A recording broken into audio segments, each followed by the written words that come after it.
Ladies and gents, before we do a real story, here's an innovative male robot from Saudi Arabia being a bit of a serial groper.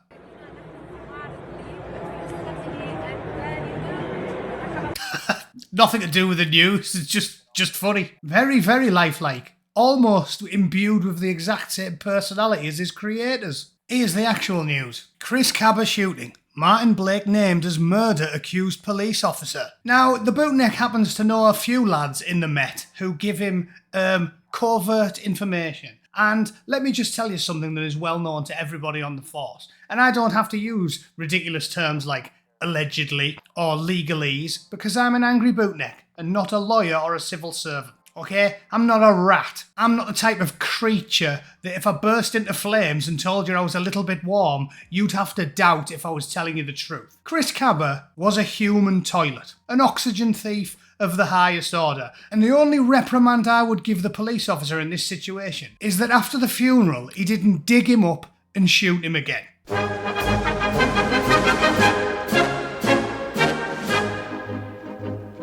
Right, let's read this story. It's a disgrace. If you're in the Met, resign. Go and get a job anywhere else. Be a bin man. You learn less money, but you'll be able to sleep soundly at night. You have been abandoned by your country, your leadership, everybody who ever cared about the people that wore a badge. It's an embarrassment. It's a farce. This is as bad. In fact, no, it's probably worse than all the squaddies getting stitched up by the government. I mean, at least in incidents like Bloody Sunday, there was something of a grey area. This is just political correctness gone mad. If Chris Kaba was called Chris Taylor, he looked like me. Devilishly handsome, I know, but pasty and blue-eyed. Nothing would have happened to him. The police would have probably kicked his granny's front door off its hinges and had her over for something as well. The bloke was in a drill rap group. If you don't know what that is, God bless you, you spawny devil. If you don't know what drill rap is, you are a lucky person because your ears have never had to endure an audio abortion of the highest order. But essentially, it is the most aggressive form of rap music that was spawned by recent imports to the UK and constantly sings about overt criminality. You can also read about this case on the Wikipedia page.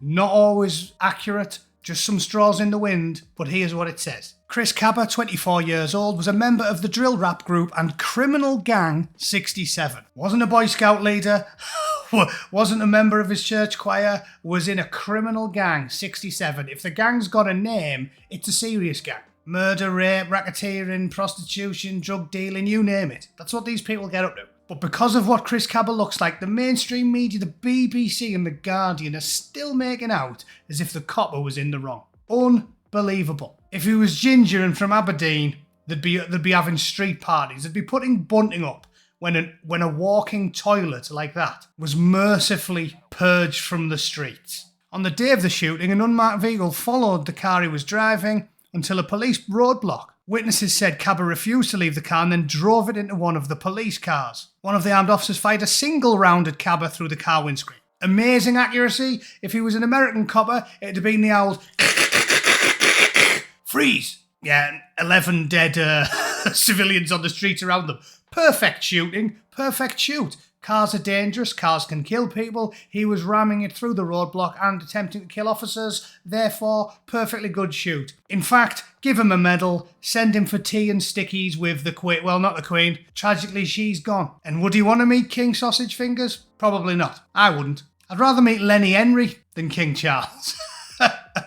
Although, I think Lenny Henry is the only person less funny than King Charles. However, let's read the BBC version of events. What a nice picture of him. Look at that. Pleasant family man. He was an arsehole. He was an arsehole. If I was that copper, I would ventilate him and sleep like a baby. I'd feel more guilt if I stepped on an ant on the walk home from work. Martin Blake has been named for the first time and has pleaded not guilty to murdering the obvious. The officer was given bail ahead of a trial that is set to begin in October. Judge Lucraft lifted the anonymity order after media organisations challenged the legal application to protect his identity. There you go. They'll protect the identity of pedos and rapists. Oh, don't tell people. You can't tell people who a pedo is. But a copper who was doing his duty, one of the few coppers who seems to have been doing his duty, yeah, let's just tell everyone who he is. The drill rappers will be reading that, licking the lips. Mr. Kaba was driving when he was stopped by police. In the moments that followed, He was shot in the head. No mention of his gang affiliations. No mention of his criminal record that's as long as the Elephant Man's cock.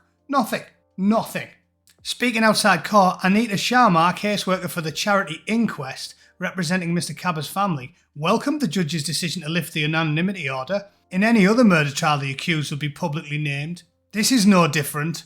It is when an armed criminal gang is on the other end of it, you absolute plank. Did she pass the bar? Sounds like she couldn't walk past a bar without going in for 4 pints of Pernod. Our police officers must have full confidence that they have the protection needed to do this difficult and dangerous job. Being a firearms officer is one of the world's toughest jobs. At one point, the BBC was told up to 300 armed officers had turned in their firearms, allowing them to carry weapons out of a total of 2,500 armed officers in the Met. Yeah, there's been a massive protest and they're all walking off the job. Winner. And they're trying to recruit thousands more. And you know how many people applied? 6.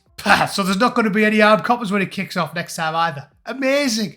As I said, at this point, I am what they call an accelerationist. We need things to get as bad as fast as we can so we can pull the plaster off and rebuild. As I keep saying, buckle up. Buckle up. It's going to get 10 times worse. You won't be able to walk home from Morrison's without Chris Kaba's mate bending you over a park bench and donkeying one into you as a little gift on your walk home. It's massively going to boot off in the UK. We have imported hundreds of thousands of the dregs of humanity and nobody's interested in policing the streets anymore. The only people who are held to account are the police themselves. The tiny minority of the Met Police that are still interested in working for a living, they're getting railroaded. So they just want fat, purple-haired box tickers with a coach ball through the nose, the IQ of a pull-along duck, and Velcro walking boots on. We're in serious bother, ladies and gentlemen. But that's just what I think. If you think Chris Kaba was a sterling gentleman and was just 6 months away from getting a proper job and paying some income tax for the first time in his and his entire parasite family's life, please let me know in the comments. I love arguing with the delusional. All right, that's going to have to do you for the day. And I'm not streaming tomorrow because I'm off to see my mother-in-law again. You all know it makes sense to keep your mother-in-law sweet, okay? I don't mind fighting the Taliban or Al-Qaeda or ISIS, but I cannot deal with an irate mother-in-law, so please forgive me. I will be back next weekend, all right? And I'll probably see you all on Monday. No, I'm doing a live stream with Paula on Sunday. I think I'll get back in time for that. So, yeah, I'll see you all on Sunday, okay? Thanks for watching. Give it a like and a share if you can be asked, and I'll see you all very soon. Toodle pip. Cheers.